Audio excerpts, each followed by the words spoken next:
Speaker of the National Parliament, Jamanu Nukumba, asked the member of the Parliament to raise the matter as a motion for deliberation. SPLM-IO attacking SSPDF. Bring it as a motion. However, yesterday morning, in a press statement, the SPLIO spokesperson, Colonel Lampol Gabriel, advised civilians to stay away from army positions to avoid crossfire incidents as this operation continues. He said that SPLIO forces regained control of their previous garrisons after flashing out SSPDF forces in 2 locations. When contacted, the SSPDF spokesperson, Major General Luruai, said he was yet to recontact the operation commanders regarding clashes in parts of the country, including PG in Jonglei State. The Catholic Bishop of Tombra-Yambio Diocese, Bishop Eduardo Hiboro, has strongly condemned the killing of the Director General of Education in Yambio, calling it a grave violation of both divine and national laws. The appeal comes just a day after Mr. Peter Mabia was shot and killed by unknown armed men over the weekend in Yambio. The motive behind the attack remains unclear, and no suspects have been arrested. In a statement seen by iRadio, Bishop Hiboro expressed deep sorrow and described the murder as an affront to human dignity and a shame to the nation's conscience. He described the late not only as a public servant but as a son of the church, raised, formed, educated and trained by the Christian community. The statement partially reads, and I quote, "It is with profound sorrow that I write to you the following: the shocking murder of Mr. Peter Mabia, Director General of the State Ministry of Education. It is a grave violation of both God's law and our nation's law. It offends the dignity of human life and shames our collective conscience. No one, no person, group or authority has the right to take another's life." End quote. Bishop Hiboro went on to demand justice, calling on authorities to act promptly and transparently. He also urged South Sudan security organs to fulfill their mandate to protect civilians, emphasizing the importance of visibility, responsibility, and proactive policing. Authorities in Nasir County in Upper Nile State has said the security situation has fully stabilized, with displaced civilians now returning to their home across the county. This was confirmed by County Commissioner James Gatwit Jok, who spoke to iRadio on Monday morning. In an earlier official statement issued on Saturday, the Commissioner's office said, and I quote, "The Nasir County Commissioner's office is pleased to update the public that the situation has fully returned to normal in Nasir County." End quote. The statement adds that residents who had fled due to earlier insecurity are now returning to the area. However, he said several areas remain uninhabited. The county government has assured the displaced residents, especially those currently in Manding, that it is now safe to return. Speaking to iRadio, Commissioner James Gatwit Jok confirmed the situation, but also appealed for support to help returning families rebuild. People, they return in the towns. They stay all in the town. The people who got run away before, now they come back. They really want to maintain about the situation. The general situation or security situation is calm. But according to what is going on at the parliament, because now, for the town is completely, many shelters have been destroyed. Now people are running up and down to make their shelter, and they are here in the town. The reason about the food and others like shelter and so on, because there is a rain. Another situation, there is a lot of disease because now this is a season, a rainy season. All the time there is so many people may be caught by malaria. You are listening to iRadio Afternoon News. South Sudanese education experts are warning that persistent gender roles and heavy domestic workloads are convincing many girls that their place is in the home, leading to early dropouts and a widening education gap. According to Clementina Kiden, head teacher at Juba 1 Girls Primary School, some parents are unintentionally pushing their daughters out of education by assigning them household responsibilities. As a result, girls begin to internalize the belief that they are better suited for domestic life and early marriage than for academic success. This trend, Kiden said, is one of the key barriers preventing girls from completing their education. At least in the primary, you will find that girls are there. By the time most of the girls are coming with their complaint. Our parents are not putting very serious, maybe a way of education to their girls by giving them a lot of work at home. So the girl will be frustrated, and then she will, as I said before, she will think of she better, if now she can manage people at home. She will think that also I can manage my own house, and then she will immediately look for a way of dropping out, maybe by getting pregnant or by even running away from the house to somebody in the early time there. And she will not care either she's still young or not, but she will think that, yeah, if I can do this domestic work at home, also I can do in my own house. George Kenyi, head teacher at Jubade Secondary School, said that while girls are well represented in early education, by secondary level, boys dominate by nearly 2/3.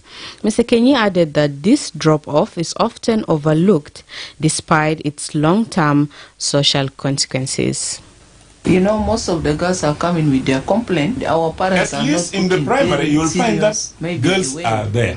By the time girls come and they finish primary school, now going to secondary school, this percentage will change. You'll find that always 2/3 become boys, 1/3 become girls. So between finishing primary school and joining secondary school, what went wrong? This is a question that our society must be answering. What went wrong? The enrollment is supposed to reflect our population proportions. Now, when you come to secondary school, girls become less, boys becomes more. And when you come to university, that one is the worst. So there are I think some societies, they've taken education really as a priority. Some parents see boys and girls at home the same. That's why they give the opportunity the same. But this thing of glorifying the boys, you are the pillars of the family, what, this is making the girls, even if they go on in education, they feel that inferiority. According to UNICEF, more than 2.8 million children in South Sudan, accounting for over 70%, are out of school, and girls make up the majority of that group. Teachers and education experts are now calling on parents and community leaders to shift cultural attitudes and stop assigning girls domestic roles that reinforce the idea that their future lies in marriage, not education. And finally, rights activists have renewed calls for the domestication of the Maputo Protocol, which South Sudan ratified in 2013 for the protection of women's rights in the country. They made the call during a workshop in Juba over the weekend. A combination of legal gaps, political hesitation, cultural resistance, and limited resources has slowed the process of domesticating and implementing the protocol, leaving women's rights advocates frustrated over the delays stemming from deliberate hurdles. In June 2023, President Salva Kiir assented to the Maputo Protocol, and the instrument of ratification was deposited with the African Union the following month. The move was widely celebrated, especially since South Sudan ratified it without reservations, including on sensitive articles such as reproductive health and abortion provisions previously resisted by the parliament. But since then, little progress has been made in aligning South Sudan's national laws with the obligations of the protocol. Speaking to iRadio, Pauline Tekiba, advocacy coordinator for the Lutheran World Federation, says the process of domesticating the Maputo Protocol is overdue and urges review of current laws to meet the international standards. But as I speak now, the ratification that was done in 2023 was without any reservation. Of course, we will expect that there are some concerns that may come up, but the ratification was done. What we expect that we are able to come up with a roadmap that will guide us in the domestication process, a roadmap that will guide us in reporting, a roadmap that will guide us in monitoring the implementation of the Maputo Protocol. After this, we expect to also go and consult with our communities at the grassroots. With the issue of budgeting, of course, we believe that when we bring stakeholders together, we will be able to put money in a pool that will enable us to visit perhaps 2 or 3 states for the start. I could just estimate approximately between 6 to 8 months. The expert says that currently there are several draft bills languishing at the Ministry of Justice, including the Family Law Bill, Anti-GBV Bill, Women Empowerment Bill, and the Women Enterprise Fund Bill. Many of these are essential tools for the protocol's full implementation. South Sudan's transitional constitution already provides an entry point for implementation. However, Advocate Amanya Joseph, managing partner at Pinnacle Attorneys, said some of these laws have been in draft since as early as 2013. Joseph cites Article 9, which states that any ratified international or regional human rights instrument becomes part of the Bill of Rights. He explains.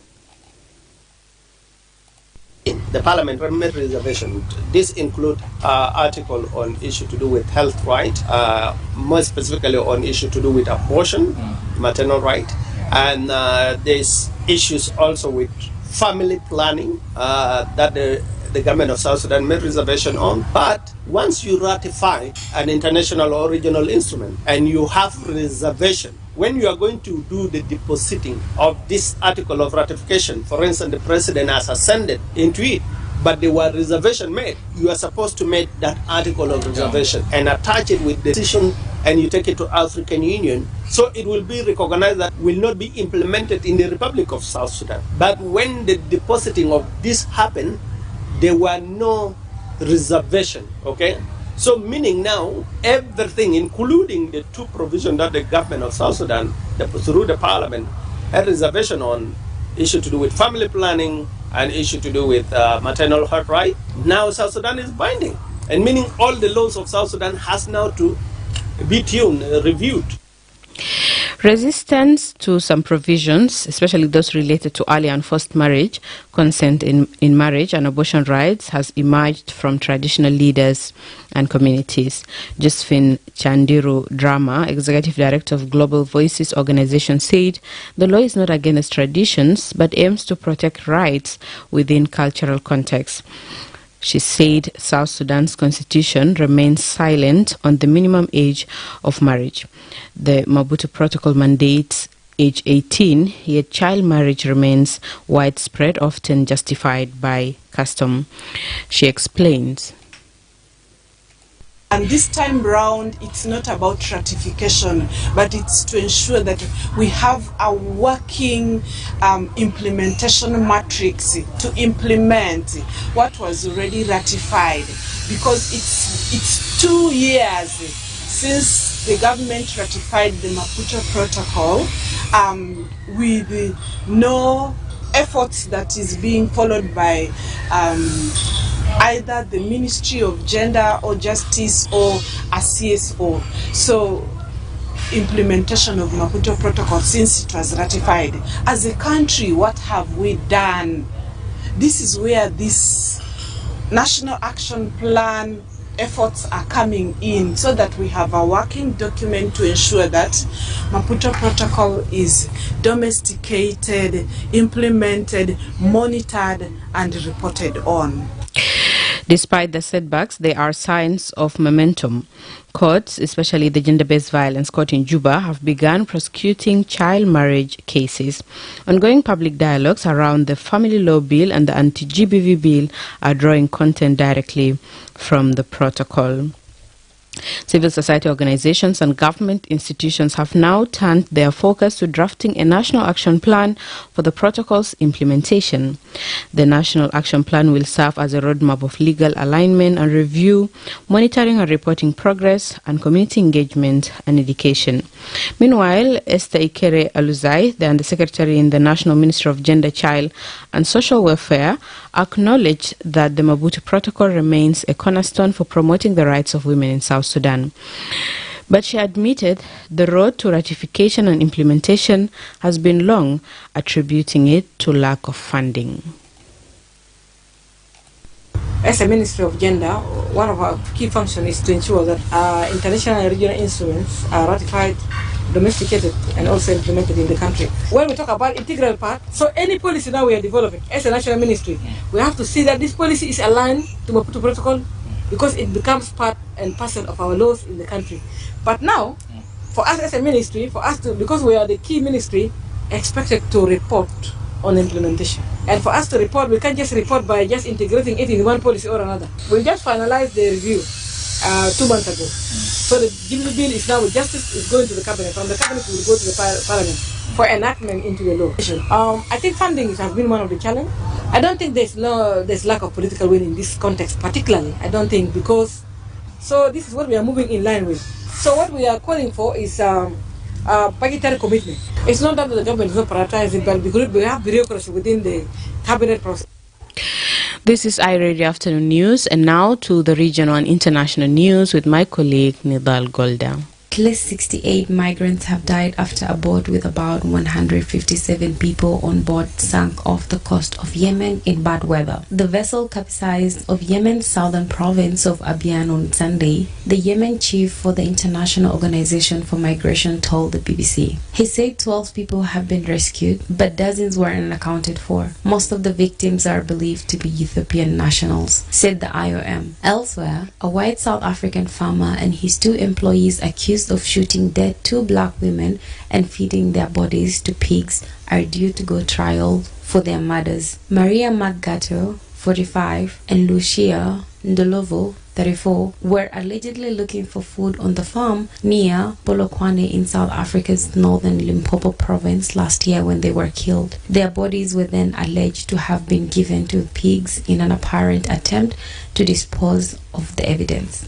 Finally, a group of some 600 retired Israeli security officials, including former heads of intelligence agencies, have written to U.S. President Donald Trump to pressure Israel to immediately end the war in Gaza. The officials said it is our professional judgment that Hamas no longer poses a strategic threat to Israel. Their appeal comes with amid reports that Netanyahu is pushing to expand military operations in Gaza as indirect ceasefire talks with Hamas has stalled. This is the end of the stories making headlines regionally and internationally. Back to you, my colleague in the studio, Baria Johnson.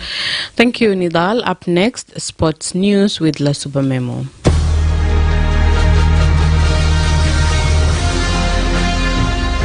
Thanks, Baria Johnson. In the world of sports, let's begin at home. In a thrilling display of resilience and heart, South Sudan's women's national basketball team, the Bright Starlets, made history yesterday by securing 3rd place in the Continental Championship after a dramatic 66-65 victory over powerhouse Senegal. This marks the first ever podium finish for South Sudan in women's basketball at this level, a milestone that signals the country's rapid rise in the sport. Elsewhere, Chelsea have completed a £37 million deal to sign Ajax defender Jorel Hato. The 19-year-old has finalized a 7-year contract with the Blues after a medical in London over the weekend. The Netherlands international has become the 8th signing of the summer transfer window for the FIFA Club World Cup champions. Son Heung-min is expected to join Los Angeles FC to around £20 million after announcing his departure from Tottenham over the weekend. The forward revealed in a news conference on Saturday that he will leave Tottenham this summer after 10 years at the club, and the 33-year-old appears poised to join Major League Soccer MLS in what could even be a record fee, potentially surpassing the £22.5 million paid by Atlanta United to sign Emmanuel Lath from Middlesbrough in February. Finally, teenager Victoria Mboko produced the shock of the tournament as she defeated top seed Coco Gauff to reach the quarterfinals of the Canadian Open in Montreal. The 18-year-old Canadian, who was handed a wildcard entry into the main draw, needed just 62 points to defeat the 2-time Grand Slam champion 6-1, 6-4 and continue her meteoric rise up the rankings. Mboko converted 4 of 5 break points against Gout and has now dropped just one set in 4 matches in the tournament. That's all in the world of sports. Back to you, Baria Johnson.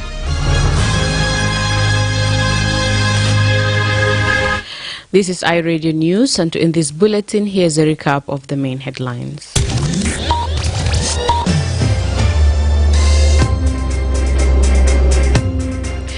A member of parliament for Yei River County has said scores of civilians have been displaced after SPLIO forces attacked SSPDF outposts and burned them down over the weekend. The Catholic Bishop of Tombrayambio Diocese, Bishop Eduardo Hiboro, has strongly condemned the killing of the Director General of Education in Yambio, calling it a grave violation of both divine and national laws. And authorities in Nasir County, Upper Nile State, has said the security situation has fully stabilized, with displaced civilians now returning to their homes across the county. That's the end of iRadio Afternoon News. If there is a story or an event you would like iRadio to cover or report about, please send us a text message on +2 11925 287 870. It's also our WhatsApp number. Follow us on X at iRadio Juba, like our Facebook page iRadio, subscribe to our YouTube channel at iRadio South Sudan. You can also visit our website and listen to us online at www.iradio.org. Stay tuned for the news in Arabic at 1:30. I am Baria Johnson. Thank you for listening.